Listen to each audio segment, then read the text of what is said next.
In early 1959, the group of hikers decided to head out on an expedition across a mountainous region of Western Soviet Union. The group consists of 9 experienced men and women greatly familiar with Siberian wilderness. Yet, this adventure would prove to be their last. Despite a criminal investigation, photographs and journal entries, the case remained unsolved after more than half a century. This is the case of Dyatlov Pass.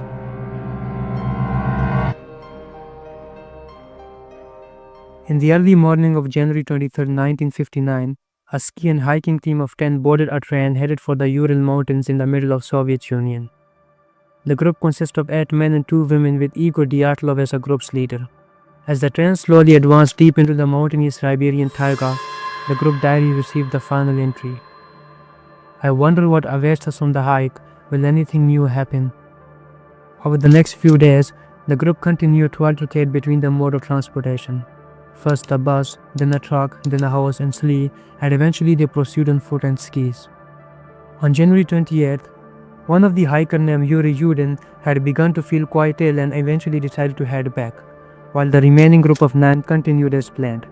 These photos were taken just before they parted ways, and it would be the last time he saw his friends alive. The group resumed their expedition across a snow-covered outback and documented everything of note using diaries as well as multiple cameras.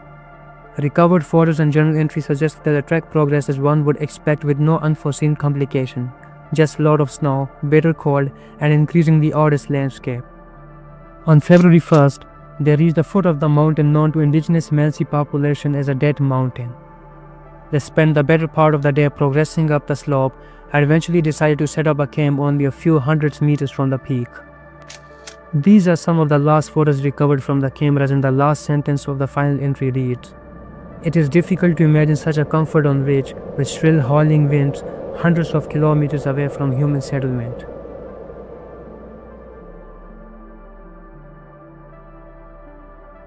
A few weeks later, friends and families begin to worry. No one has heard from Igor and any of the other members of the group.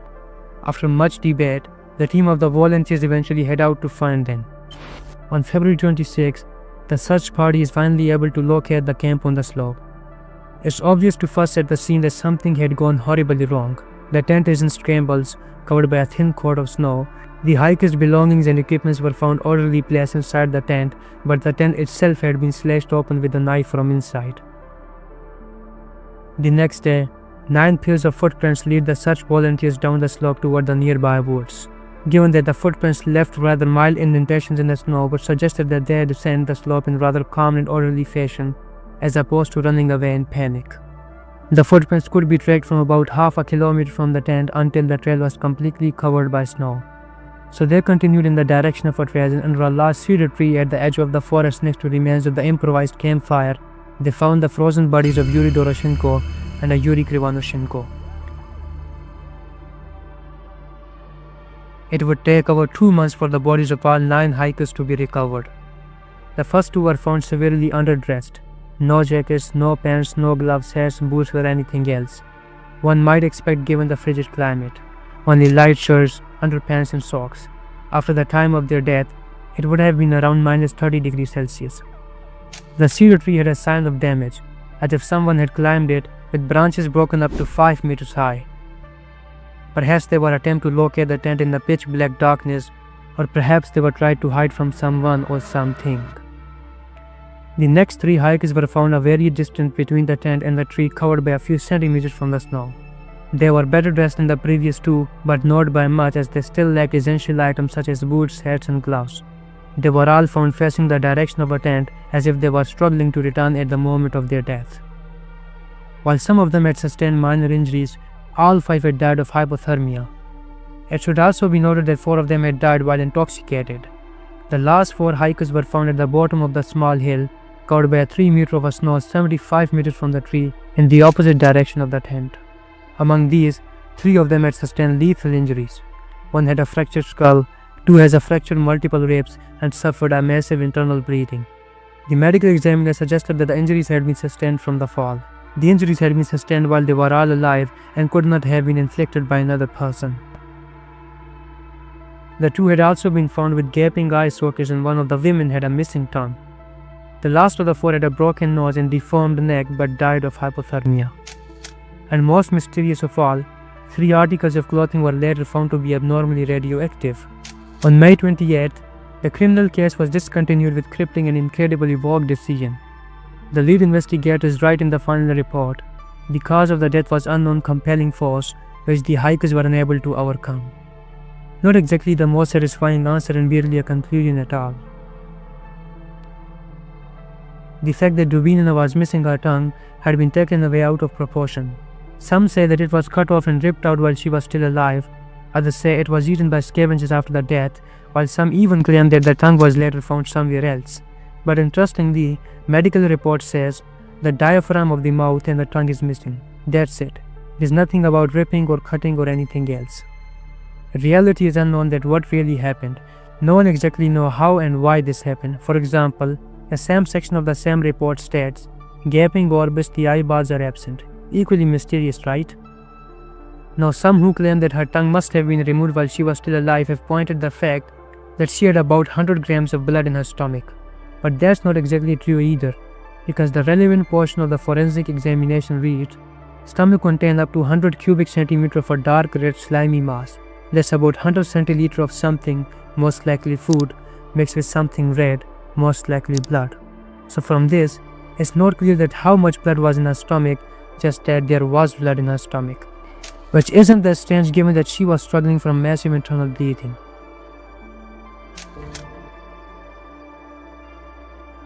One of the most mysterious cases was that 3 different articles of clothes of 2 bodies were found to be radioactive. Which does indeed sound a bit mysterious, but you have to keep in mind that everything is slightly radioactive. So we need more details. The radiological study claimed that under normal circumstances, an area of 150 square centimeters should not exceed 5000 disintegration per minute. Only 3 articles of clothing exceed or equal the limit of 5000 dpm, 5600 dpm, and 9900 dpm. The only explanation given in the report is that the clothes were contaminated as radioactive dust fell from the atmosphere, or the clothes were susceptible to contamination when in contact with radioactive substances. In other words, they were unable to determine exactly how the clothes were contaminated, but it's not unrealistic to believe it to be a result of natural processes. But just in case, due to elements, there may be alternative explanation. Like, Kolevatov had previously worked at a facility developing a nuclear material, and Krivonoshenko had previously worked at a top-secret plutonium production plant for nuclear weapons. And the 3 articles of radioactive clothing belonged to Kolevatov and Krivonoshenko.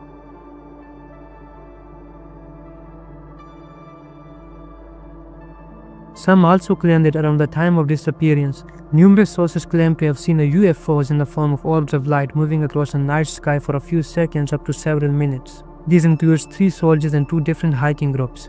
Some also claim that they had observed a fireball in the sky around the time of incident. The problem with UFO sightings is that they are well unidentified and often unverifiable as a result. Only one of the hiking group reported to have seen a UFO during the night of incident, while the other sightings occurred before or after. Then there's this.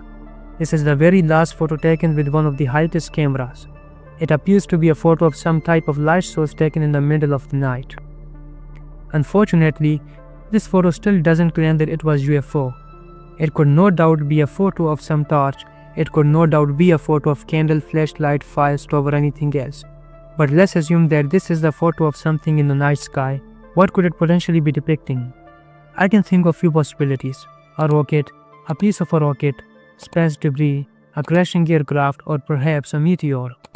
None of which would be too surprising given that this is the Soviet Union in the middle of a Cold War as well as space race.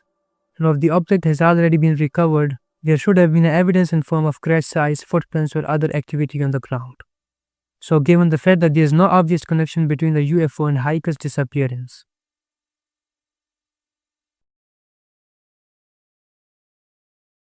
So what happened? Why did they leave the tent? Why was it slashed open from the inside? How did some of them sustain such a major injuries while the others simply succumbed to cold? Why was so many of them underdressed? I think the biggest mystery is how it's been able to remain a mystery given the abundance of information. So after so many research reading the multiple articles, this is what I believe to be the most credible explanation. First of all, why would they leave the tent? So the only thing that could make them leave the tent would have been an immediate threat inside the tent. If something was outside, such as an animal or UFO, then there would have been no reason to cut the tent open. There was no sign of an avalanche. However, they could have escaped believing an avalanche was tumbling toward them. The problem with that theory is that footprints showed them walking in a calm and orderly manner down a slope as opposed to running away in panic. So something caused them to panic inside the tent, but once outside they calmed down and made a conscious decision to walk down the slope. Now take a look at this photo. The pipe sticking out of the tent entrance is the exhaust pipe of internal stove. We know that they had used the stove on the night of incident before the incident took place, as partially eaten pieces of fried ham and bacon were found inside the tent. I think that after disassembling the stove and removing the exhaust pipe, the embers inside the stove were accidentally reignited. As the exhaust pipe had been removed, that would have filled the tent in seconds. As they attempted to get control of the flame, they cut a few holes at the top of the tent to vent the smoke. When that didn't work and it became increasingly difficult to breathe, the side of the tent was slashed open and they all escaped in a state of panic. Some of them were also found with blood around their mouth, and coughing up blood could be a symptom of smoke inhalation. Then there's this photo taken the day before the incident. The jacket has obviously been burned, but the question is how. It's possible that the sparks from the stove had accidentally set the jacket aflame. Okay, so they make it outside and quickly realize that what a terrible situation they are in. Sub-zero temperature, no shelter, underdressed, in the middle of snowstorm, in the middle of night, in the middle of nowhere. At this point, one or more would have made a decision and head out for the nearest shelter, which they would have known to be the woods.